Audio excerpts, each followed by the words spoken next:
I'm running for council for a couple of reasons. I have lived in Maple Ridge for 19 years and I love this city. We have a ton of potential which I don't see us maximizing. I also have children and I'm concerned about the direction our society is going.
I think it was the most impressive homeschool volunteer organization in Canada. She created incredible opportunities for thousands of children in this community, and she just did it because she cares. She's also one of our toughest freedom fighters. We're so proud of her. She's on that grassy knoll, 6 hours practically a week, every week for 9 months. Leah is the real deal. She is tough, she is smart, she's compassionate, and she's passionate about this town. I'm so proud that she decided to run, and ladies and gentlemen, Leah Pillet.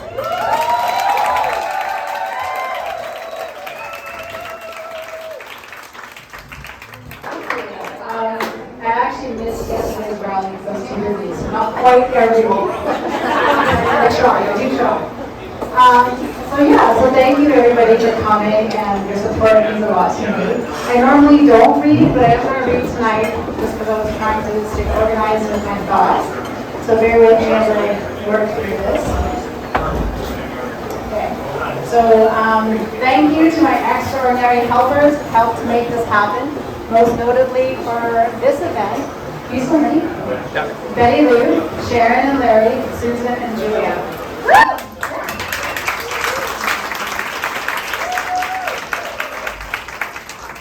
I have a fantastic team, and without them, none of this would be happening. From the beautiful website and print designs to my videos, to making sure I'm using my grammar correctly, strong suit. For those of you that donated to the silent auction, wow. What a beautiful display of your support. Please check it out and start your bidding wars. The money is going to a good cause. And I hope I'm blessed by each and every one of you, so thank you.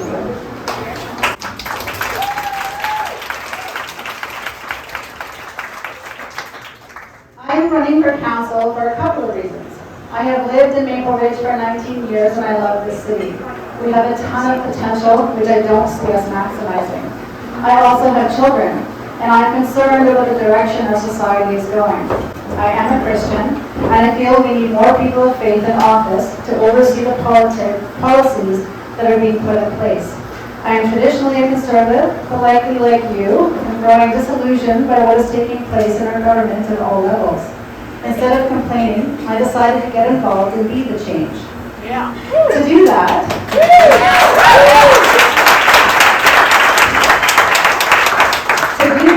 I need your help. I need your prayers, please, your votes, and if you like what you see here, just spread the word about me as I'm heavily censored. The haters are strong. People don't like what I have to say, and that is okay. We are each entitled to our opinions. At the moment, we live in a country where we have free speech. Let's work to keep it that way. What this country needs is more people to speak up. If you understand what is going on in this country and the world, please find your voice. We each of us have talents and connections that we could be using to influence the direction of our society for the good. Let's not be scared in that task. Let's support and encourage each other and restore common sense, integrity, and faith to our communities. Now, when I say faith, please don't be scared off if you're a non-believer or have a different faith than me. We live in a country that is free, has freedom of religion, freedom to move freely, freedom to assemble, and freedom to choose, to list a few. But that is the point. We have these freedoms, but do we value these freedoms, and are we upholding them as a society? I value people of all kinds, and that's what makes this country such a beautiful place. Its diversity should be celebrated and not used to divide us. We are first Canadians, and if we come to recognize that, we could be a nation to be proud of. So while I have spoken lots on a national level, as these issues do affect us here in Maple Ridge, let's bring it back to Maple Ridge.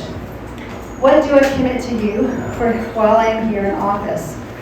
For too long, I feel we have been surviving, working to pay the bills with little left over, worrying about inflation, medical freedoms, government overreach, and the state of our school systems. It's time we thrive here in Maple Ridge, and I promise I promise to do that with some key issues addressed in my Thrive platform. So Thrive, tax freeze. We need a hold on our ever-increasing taxes. I commit to you to look at where we are not spending our money wisely, like certain developments taking place in the city, and work towards no tax increase to help people offset the cost of living.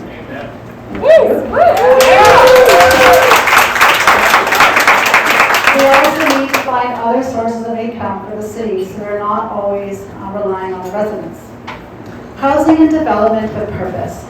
I am shocked at the pace of development in our city that creates neighborhoods before the amenities and infrastructures are in place. Yes. Yes. Neighborhoods that are so squished you can't drive properly in them, and there's no spaces left for our children to explore, no shopping or schools to support the community.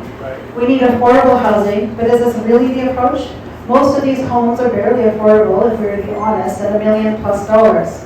I recently was talking to a friend that shared a story about trying to help his son live in their basement so he could get a head start in the housing market. The city has dragged on the process for over a year and it has cost them thousands of dollars. When we say we want to create affordable housing, it should just be a tagline, and we shouldn't be creating barriers to provide it. We also need to respect better our natural areas, and developments like the one at the top of 240th should never have been approved after numerous consultations and feedback from concerned citizens about a negative impact to the Alouette River. In the end, Mother Nature is predicted to squash that project.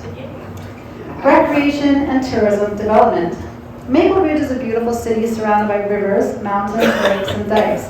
We are not capitalizing on that nearly enough. We could be a viable destination for Vancouverites and increase the economy to a beautiful city with a thriving tourism industry. Riverboats could take people between Maple Ridge and Fort Langley, New Westminster, and Vancouver. I would like to see some hotels built that better serve the area and more invested into amenities for sports associations. We could become a location for tournaments for all sport genres, thereby supporting our youth in their athletic endeavors. My children have played for various sport clubs in the area over the last 15 years, and we are in desperate need of more ice time and a proper swimming pool. Surrounding cities have epic event centers and pools, but we are left to make do. We need more support for teens, and I propose a skate park in West Maple Ridge and making Great Murray Youth Center a safe place for our kids to go. It's currently not.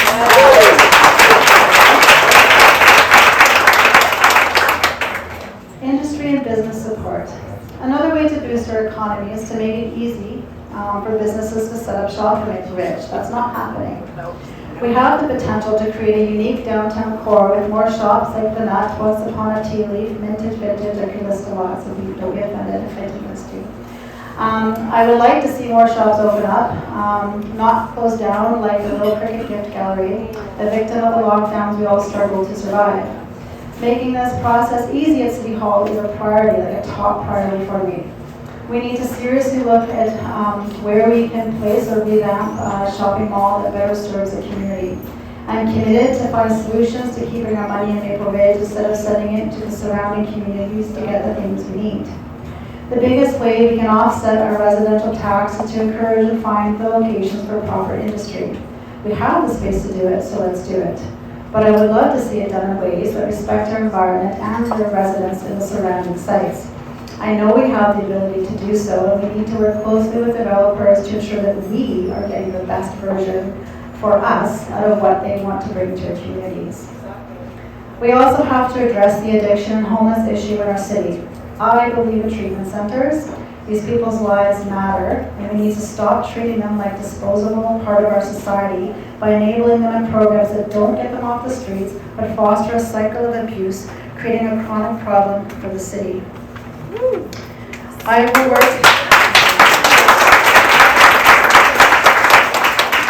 will work with all levels of government to see that the solutions needed are implemented and that the money that funds these programs actually comes to these people that need it. Viable farmlands. One way to bring in industry or boost our economy is to look at what our land is allocated to. ALR land is a provincial entity, but if the land is not farmable and being held to uphold and is being used to uphold quotas in other communities, that is not an acceptable option for Maple Ridge. Further to that, we need to be using our farmland that is farmable. I want to see better support for people who want to use their land to grow and create food security for our community. We don't need garlic from China. We can actually grow that here.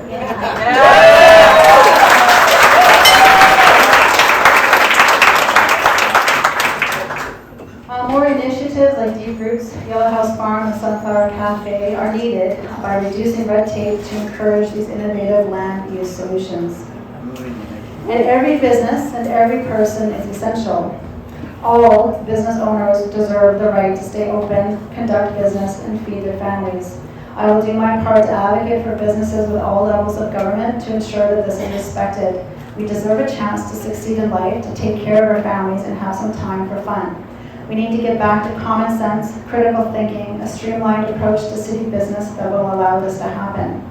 I am dedicated to hearing the concerns of the residents of Maple Ridge and making sure your feedback is taken into consideration and not dismissed. Opening up council to the public to conduct the business of Maple Ridge in the open is important to me.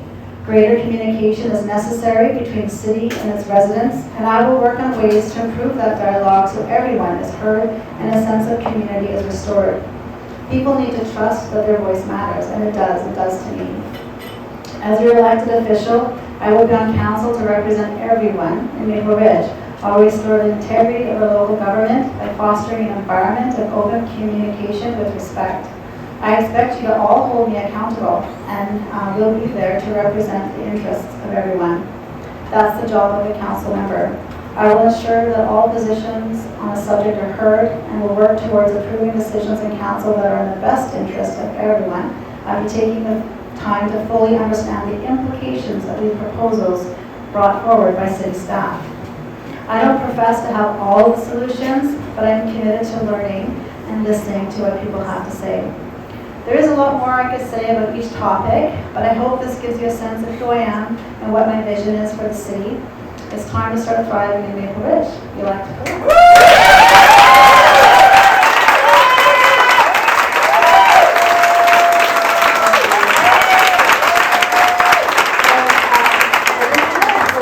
A few names out there. Grover's here. He's a council member who's running. Feel free to introduce yourself. Questions, I do want to say that I officially support 3 school trustees that are running in our district. So Johnny Day is sitting in the back corner way over there. And Brian Dominic is standing over here. So those are school trustees and our children need help. Okay, so let's get these 2 in. They are running for Maple Ridge. If you live in Pitt Meadows, Chris Isaac is running in Pitt Meadows. David Isaac. You can sing for us. Okay, David Isaac. Sorry. Okay, David Isaac is running in Pitt Meadows.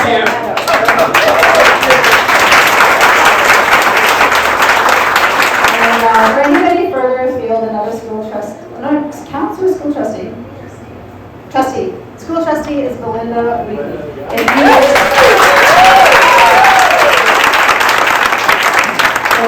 She is running Coquitlam, so if anybody's from Coquitlam, spread the word. So our school trustees they're important. Our kids are number 1 to us, right? So I think that's all I have. Like, I don't know if it's supposed to be questions, or actually we had some prizes. It's like, okay, so who's known me the longest?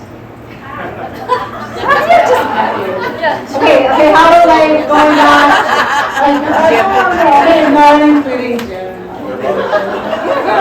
Okay, so who's known me for 5 years? Okay, 6 years. 7 years. 8 years.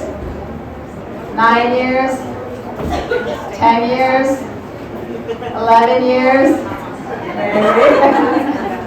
11 years? Is there a tie at 11 years? 11? 12 years? Any 12 years? I don't know. Okay, we'll do Camille and Maria. You guys made a barbecue brush.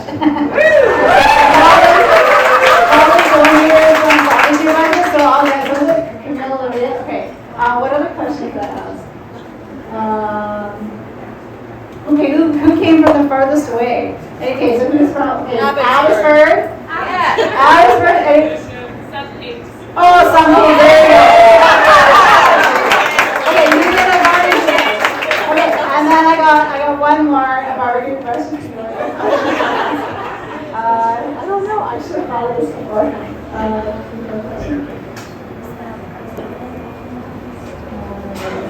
Who was the youngest child? Who has the youngest child? Okay, who has the youngest child? Anybody? Okay, 1 year old? No, child. Okay, 1 year old, 2 year old, 3 year old, 4 year old, 5 years old, 6 years old. Oh, 6? Okay, you get a barbecue question.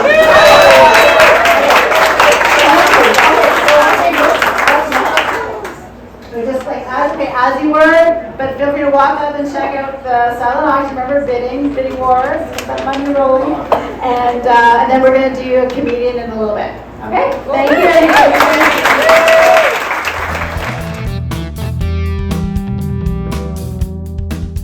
Have a website, and they are very, very explicit that we will own nothing and be happy. They are a global entity run by Carl Schwab and several other people. And what will I do in Maple Ridge? Well, I think it's very interesting that here in Canada and Maple Ridge we are allowing global entities to dictate what we can and cannot do in our own country. I don't agree with that. Yes, boo. So at a municipal level, I would carefully look over any policies that are being proposed for our city to adopt, and that who is behind these proposals and agencies and what exactly they're trying to make us do. And if I don't agree with them and I believe they're a WEF, I would vote against them. And I think a big portion of this too is educating people. I think there's a lot of people who don't understand what's going on in the world and the global scope of the world and their vision for a one world government, one world religion, one world currency.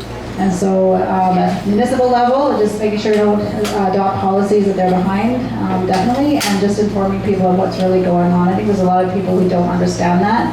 And so I want to be that voice, and when I'm elected, try and create a platform to get that information out to more people. I think most of here understand what's going on, But a lot of people don't, they're not hearing it, right? It's a heavily censored topic. So does that answer the question? And he said at the end of it, may this government for the people, by the people, and of the people not perish from the face of the earth. Okay, we've changed that here. It's now stated in effect for the developers, by the developers, of the developers. So my question is this, if you have a public hearing and say a certain percent, let's say for instance, 95% of the people from the public are against a certain development for good reasons, why is it that our government can just go ahead and do it and just treat the public hearings as sort of academic and not really listen to what the public are saying? Okay, so basically he is asking how can local governments make sure that developers don't get their way? Essentially? Well, no, I'm trying to voice this so people can hear your question. So local governments actually treat the public with respect and dignity, and you know, for instance, Yenadin is a good example. I watched the public hearing. I can't remember one person that got up and agreed with that development, and you know, this is my take on development in the city of Cambridge. First off, I would say, getting back to Lincoln, the government works for us, not the other way around, right? So that's an illusion. But it should be like that. Yes. So that's my philosophy. I would be working for you guys, so your voice does matter to me. I want to hear what you have to say, and the feedback of the public in, for example, hearings like 240, I think it is. I would take that into serious consideration. Not even really consideration. So a lot of the projects that the city staff put forward, they have staff recommendations on the bottom. And I'm told that that's quite often how council members vote. They just go by the staff recommendation and then it just gets pushed through. I'm not interested in the staff recommendation. I'll read it, but I think there's more to that. I was personally affected by one of these decisions on 117. I just quote street improvement, that's anything but. But to not bore you with the details, they're putting a 3-meter wide multi-use pathway down a quiet side street and decimating people's properties. They're taking $100,000 plus hit on the value of their homes. I've been speaking out against this with the city for 10 months now, getting nowhere, not impressed with their attitude. They seem to just completely dismiss what the residents say, like Yenadin, like 240th. When I asked if any of the council members actually went to visit 117 to see firsthand how this proposal would affect those residences, I couldn't get an answer back, so I'm assuming it's a no. I'm just making an assumption based on crickets. So that would not be my approach. I am quite interested in what's going on in this community and looking at what each proposal means, going and visiting it, seeing what it means, talking to the people. I'm hoping I can fulfill that approach. I don't know how busy the council member is, but that's my intention, is to really look more deeply what these projects mean. And I had another thing I was going to say on the development. But yeah, definitely listening to feedback. 240th wouldn't have had my vote, for example. Yenadin, I'm less informed on, so I don't want to speak on that. Probably would have voted against it, but I didn't follow that as closely, to be honest. And so I don't know for sure. But what I do think about developments like that, and what I meant in my speech about the developers, if they're going to come in, this is our community, and what they bring to us has to work for as many of us as possible. So when they're bringing in, say for example, Yenadin, what can we do to impact the residences? If we do need to go ahead with projects like this, how can we impact them the least? Make sure that there's a balance between said industry and amenities for the community that's directly surrounding that area, because it's not an industrial park way out in the middle of nowhere. It's slap dab in the middle of residential homes. So I think we need to hold these developers accountable to what they're bringing into our community, because they dump their stuff on us and then they leave, right? So I think we need to be more vocal, but making sure they're addressing our concerns. So I'm not anti-development.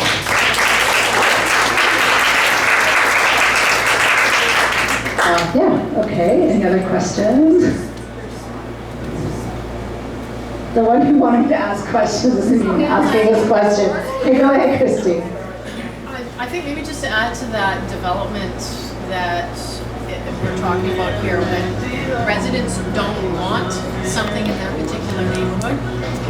Just tap the mic. I am aware, sorry, I can't hear myself think. No, just tap the mic, just tap, there, it shuts the sound off. Okay, I didn't know this. It's like, can I clap on, clap off? Yeah. Yes. City councils and people that are in government can actually be held accountable in their personal capacity. Sorry. Leah, give her the mic so everybody can. Yeah, just give her the mic. Okay, give it to me.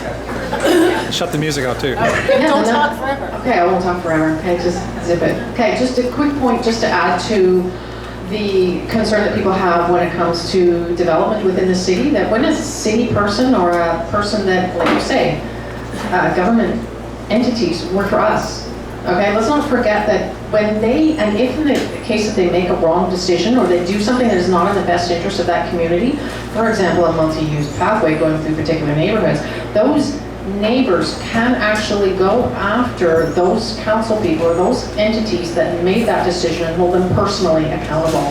Let's not forget our Action for Canada days when we were holding people personally accountable for their decisions that would do us harm. And that the same thing goes. If a person in a community is dealing with a financial harm as a result of a decision by a third party, well, they have recourse. So let's not forget that. So there's a really heavy burden on anyone that is in that seat of council or city. Okay, Holly. I'll spare you. Thank you. Yeah. Holly, other question?